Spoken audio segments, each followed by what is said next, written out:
I rescued this Mark 1 TT that was destined for the scrapyard. Unfortunately, it had a failure list as long as my arm. And obviously, I like a challenge, so I bought it. So let's see if we can get this dilapidated Mark 1 Audi TT back on the road where it belongs. Right, so I've got it jacked up. I've used the rubber jack point here, and then I've shoved some bricks under the suspension arm, just in case we lose the jack for any reason. Safety first. So I've got the wheel off, and now it's time to whip the pads out, put the new ones in.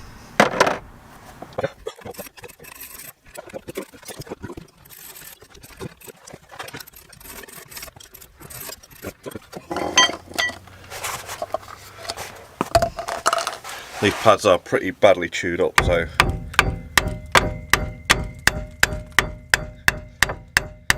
wouldn't ordinarily have to knock them out like this.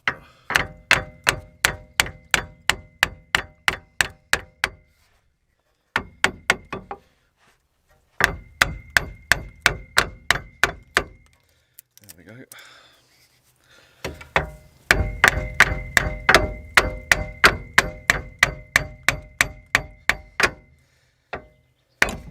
Go.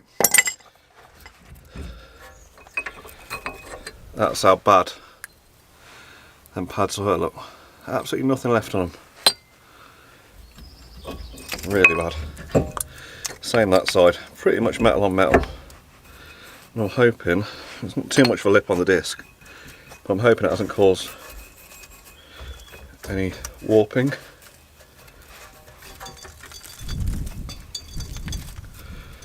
That seems to be turning okay. Right, so now what we're going to do is just clear with a wire brush the caliper carrier where the pad's sitting, and their ears, that's why I've got it on the corner ears. Lots of people call them all sorts of things. Let's hold this caliper out of the way so it won't flop down.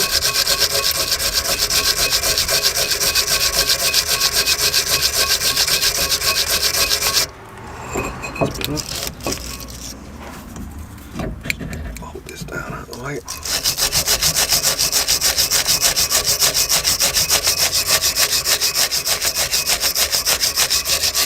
Well, these pads aren't stopping, sorry, these discs aren't stopping long term, neither are the wheels. So we're just doing this at the minute just to get it through. And sliders look well greased, which is good. Try and push that boot back onto there. There we go. It's the dust seal. That's better. It's catching, getting vacuum on it now. That's good. Okay, so now we're going to use our caliper wind back tool to get on.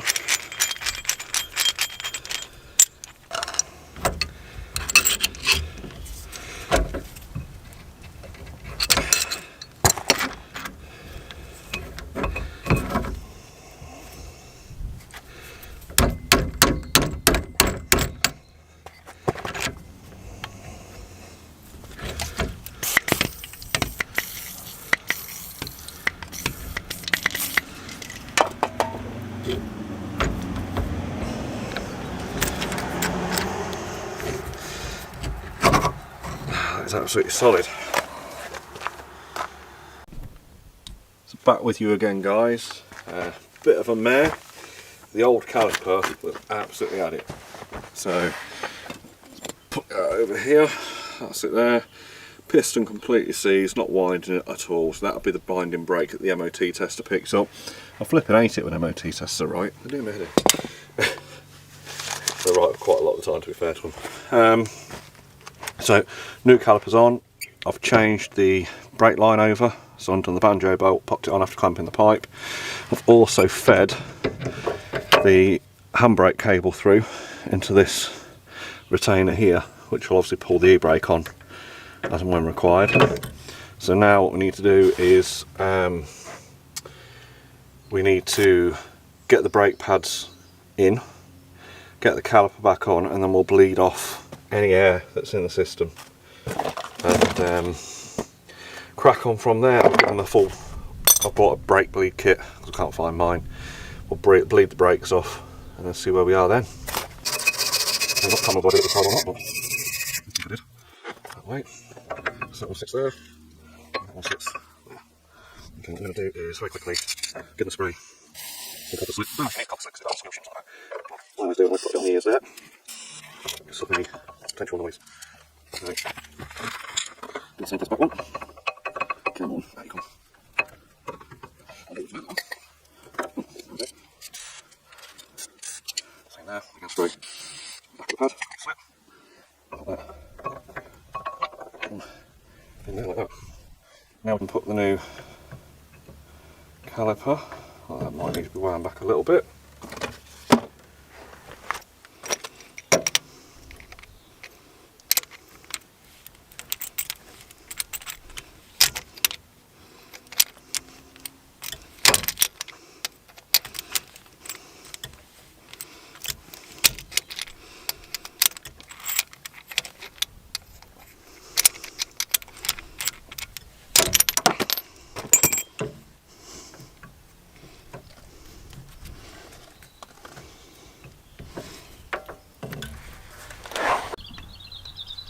So, quick update, I've just spoken to car user. Surprise, surprise, they've given me the wrong piston. Apparently there's multiple options listed for this vehicle. I'm guessing this might be off a 180 whether the disc is smaller or not, don't know. But I've got to take this down and try and match it up. So I don't think I can really get any further today, unfortunately. Which is really frustrating, because I was done the other side in like half an hour and this side is just causing me aggro. So I will be back tomorrow, hopefully with the right part. We'll get the caliper back on and go from there, I think. Frick's sake. So guys, disaster has struck. I was watching back some of the footage I took on changing the brake on the passenger side, which was still not remedied at the minute. And I noticed there's pooling fluid in the bottom of the wheel here. If you look at that there. What it is, brake fluid. So I mentioned on the MOT about the corroded brake lines. I didn't realise just how corroded they were. They've actually perished. So now I've got to replace both rear brake lines front to back. Joy. Right guys, we are about 12 hours on from where I left off a minute ago. Beauty of video, isn't it? Or the magic of video, should I say. And finally, using me glove light things. These are awesome. Let me turn this on.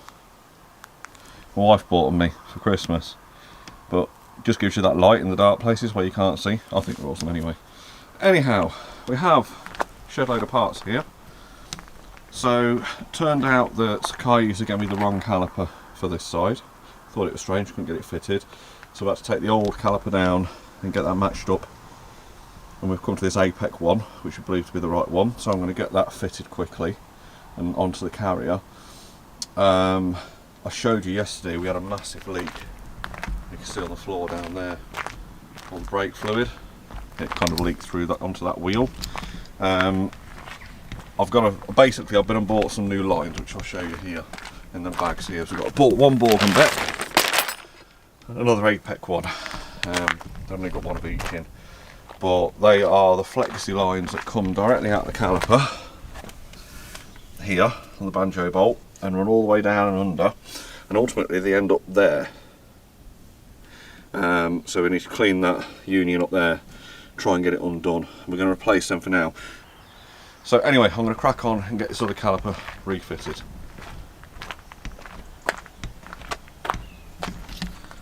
I'm not going to film it all because it's going to be a bit boring, to be honest. I'll give you an update kind of halfway through and once I'm done. Okay, so we have now replaced the caliper. We've also fitted the new brake line, which you'll see around there, and connected it in to over there. So not a bad job, took me about 20 minutes. Obviously the old brake line severed, that's how corroded it was. So we're going to get the other side done. I haven't got to replace the caliper over there, so That should be a lot quicker, and then we'll get some fluid back in the reservoir, get these brakes pressurised up, make sure they hold fluid, and then we'll crack on to replacing the front pads and probably take a bit of a spin around the drive just to test the brakes. What a nightmare, I'm not going to lie, this is like one of the worst jobs I've ever done. We're on day 2.5 now, so still can't bleed the brakes down. So I've managed to change the caliper, I've managed to change the pads both sides, I've managed to change the rear brake hoses, and for whatever reason I'm not able to bleed this caliper down. I'm getting no fluid no matter what I do. It's just not coming through, and I can't pressurise the brakes. So let me show you what I found. So I could not bleed this caliper off at all. I've removed the banjo, no fluid coming out. I've popped that nut off there, no fluid coming out. I've popped that fitting off there, no fluid coming out. So now I thought, oh, I wondered if that flexis failed. That little bit of flexi hose there. So I've gone further under the car. Sorry, try and get you a good view. And I've undone that flexi hair look, and there's fluid, sorry, that flare nut there, and there's fluid coming out, which obviously means that that flexi there has failed and collapsed. Damn it. So I've now got to try and get a bit of flexi hose to replace that, and then we should be golden. So I was having a bit of a mess around with the actual brake line itself, and it's severed yet again. So these are absolutely shot. So it goes up and over that corner of the tank there, and if we follow it through, it then appears behind this cover here and runs all the way down the centre of the car, down there, and then up through a grommet in the firewall into the engine bay itself. So I think what I'm going to do is I'm going to come to around about here. These lines don't look perished at all, they're looking very good condition actually. So I'm going to cut these back and create new flares off here and new lines. Hello cat. Here's my garage cat. Hey buddy. You will not leave me alone when I'm working outside. Like I said, I'm going to break into the lines there, put new flares on, and run new copper pipe all the way through to the back. Yes, I know, you're a fuss pot, aren't you? Anyway, he likes the camera. He will not leave me alone when I've got the camera on. Anyway, I bought some bits. So I've got a pipe bender, new pipe cutter with a fresh blade in, some flare nuts of different sizes. We have a, well, I can open the box. Oh no, come out the way. God, you're a nightmare.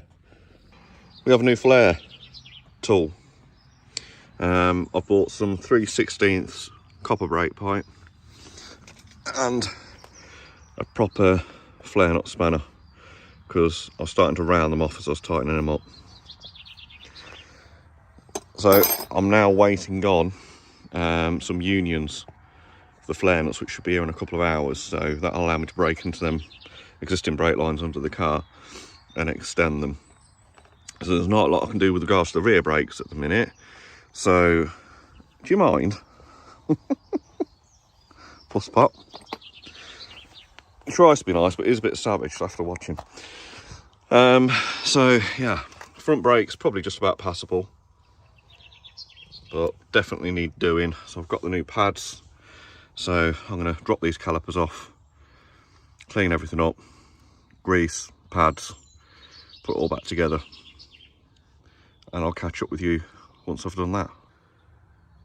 So that's the front passenger side done. New pads in, all greased up, looking nice. Put a bit more copper slip around there. We'll give them brake discs a brake clean now and a wipe over. Give them a turn through. And get the dust guards back on the Allen key bolts before I forget. Then we should be good to go. And on to the next side. Right, so that is both sides of the brakes done at the front. So we can now concentrate on the rears. Obviously I'm just waiting for them unions to turn up so I can start cutting into them brake pipes and extend them brake pipes over. I think for now, just for the MOT, I'm just going to do a couple of inches back from the one that's already broke. So how our flexi hose is, these are the bits that we needed to obviously replace on the swinging arm, on the suspension, because they were absolutely knackered. They completely collapsed on the inside and weren't letting any fluid through. So we've now got to make up some lines to go into these with some double flares, and then we should be good to try and pressurise the brake system. And we've got some more .4 as well. So let's have a look. Hopefully you can see under there. So I've put a flared union on the brake line there and just left the brake line running for now, but we need to ultimately connect it into the flexi hose connector, which is there. So I'm going to rip this flexi hose out of the way, the old one, and I'll get the new one put in. Okay, so I've cut back that corroded brake pipe and I've replaced the hose and I've pinched it all up. So we're going to have a go now at see if we can pressurise in the brakes and bleed off this caliper. Here goes nothing. Okay, so this is the pressure bleeder. So here's a reservoir bottle which has got brake fluid in. That connects to an air supply, in this case, which is the tyre, which I'll keep pumping up. Then we connected the cap onto the reservoir down there. And if I open up the air screw, you'll hear that, and you'll see the air bubbling out the top of the reservoir down there. And you can see it's now feeding brake fluid into the reservoir itself. So okay, so I've got a tub. I've made sure the end of the line is underneath the brake fluid in there. I've connected it to the bleed nipple. What we're going to do now is just undo the nipple itself, and once I open the valve on that bleeder at the front, pressure bleeder, you should see this start to flow through. So that's now open and it's feeding the air through. So let's see if there's anything coming out. I might need to re-inflate the tyre actually.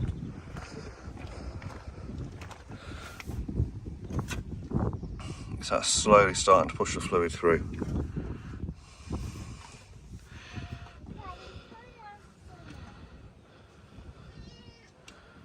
And we'll just leave that now until the pipe's full of brake fluid.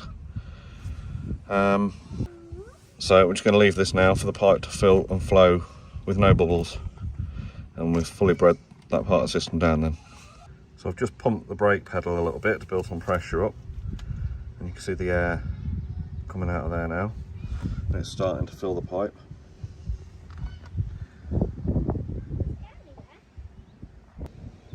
So I've had to take the charge pipe off. So there's a clamp here, this hose clamp, and another clamp at the back.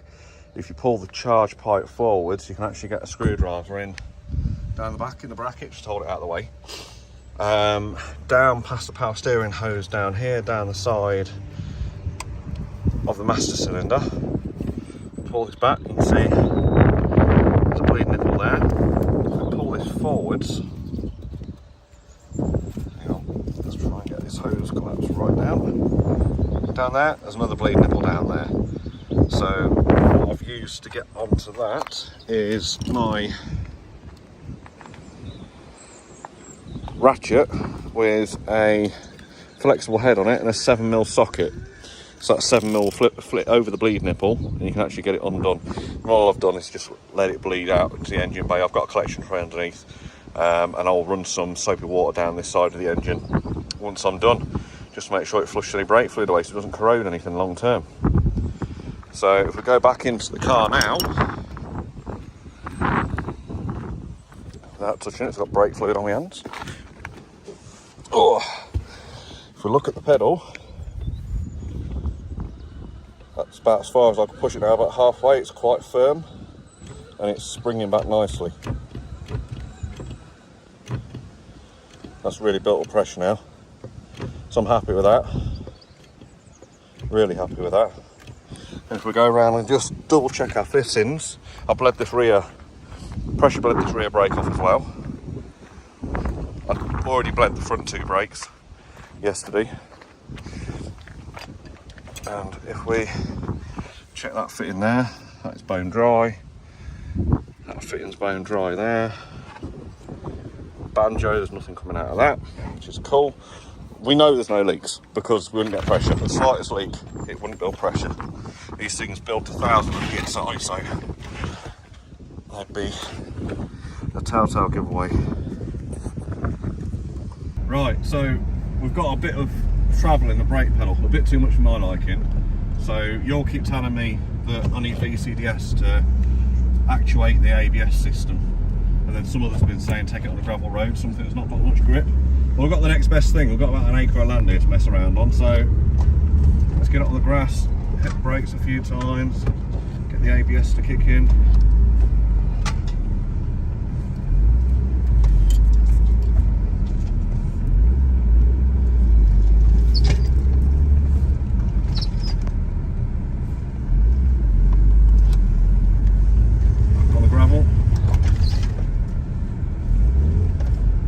Braking well, just got a bit of play in the pedal, like I said.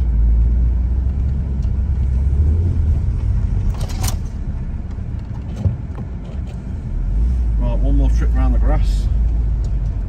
My wife would kill me if she seen me doing this right now, but Shannon.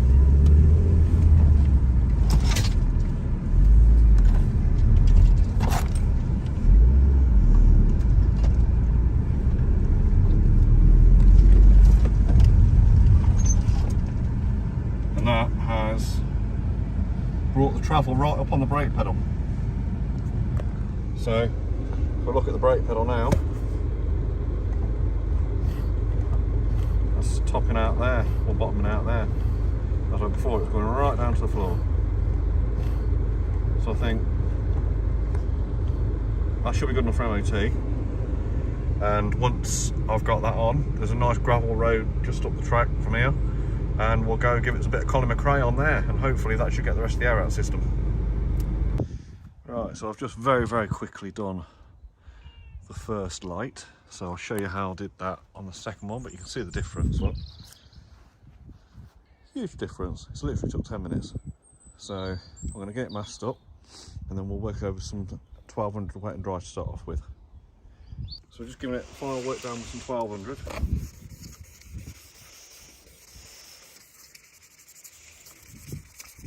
Then we'll move to the next grade, which is 2000,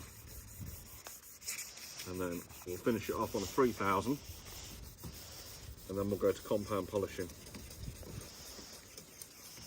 I'm not doing an amazing job on these. I want to crack the lights open and give them proper refurb, because there's actually stuff inside of them which I need to get out.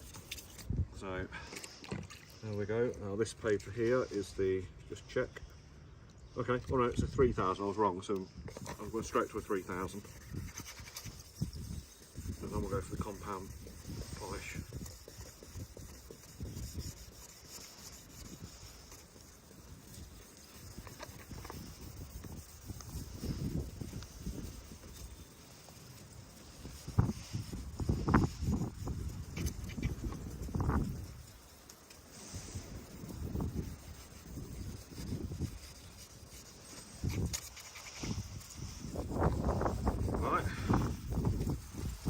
So,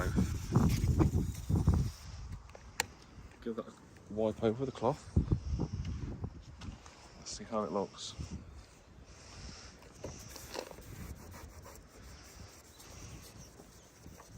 That's a lot better. It's just got rid of all the yellow in the light. That's what we want. Now we're going to hit it with compound polish. Let's see how it comes up.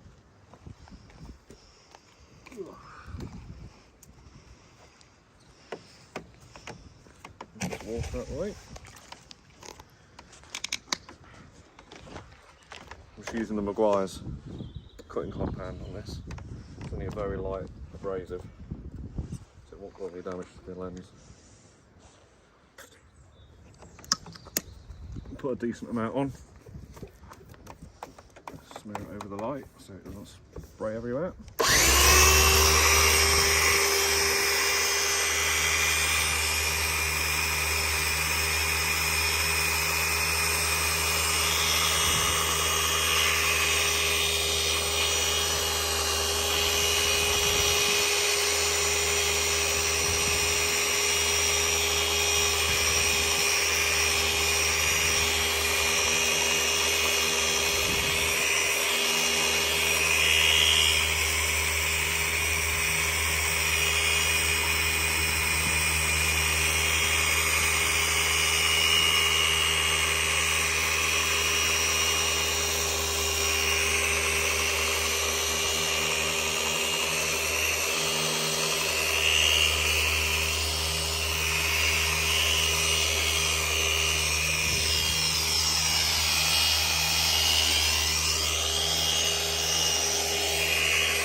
you what the result is.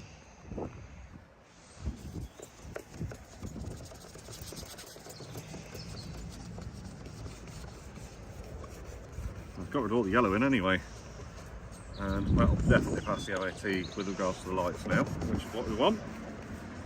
And like I said, if we get close in here, look, see there's bits actually inside the light there, like dead bugs or whatever it is, I don't know what I've got in there, obviously through the back seal. And then we look, this one's particularly bad here. If we're coming close there, look, see all these? We've got to get them out. But yeah, this is just to get through the MOT. Well, I think we've addressed everything on the MOT failure list. We've sorted the brakes out, obviously headlights. We should be good to go, fingers crossed. So join us next time, find out whether she passes. If you like the content, don't forget to like and subscribe, and hit that bell notification so you don't miss the next video. Catch you on the next one.